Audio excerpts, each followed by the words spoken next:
नमस्कार दर्शक बंधु, चलतु जानिबा शनिवार दिन बरगछ तले गोटे जिनिस रखिबा द्वारा राताराति होइजिबे कोटिपति।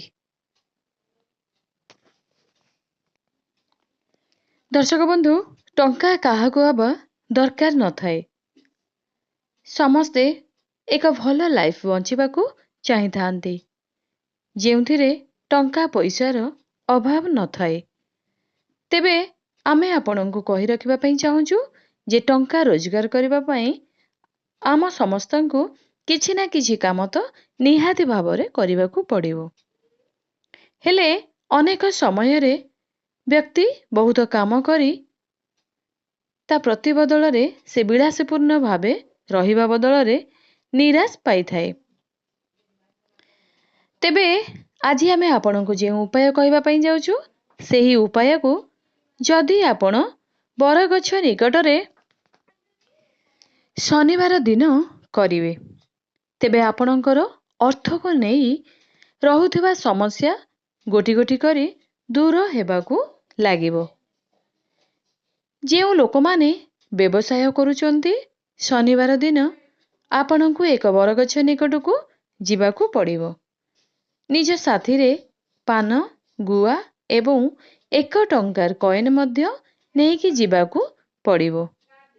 बरगछ पाखकू जाई सेठारे आपण साथीरे नेइथिबा ए सब जिनिसकू थोई दियंतु। तापरे सेठारे प्रणाम करी सेही स्थानरू चली आसंतु। एही उपाय करिवार किछि दिन परे आपणଙ୍କ व्यवसाय रे हेउथिबा उन्नति को आपण निजे ही जानि परिबे।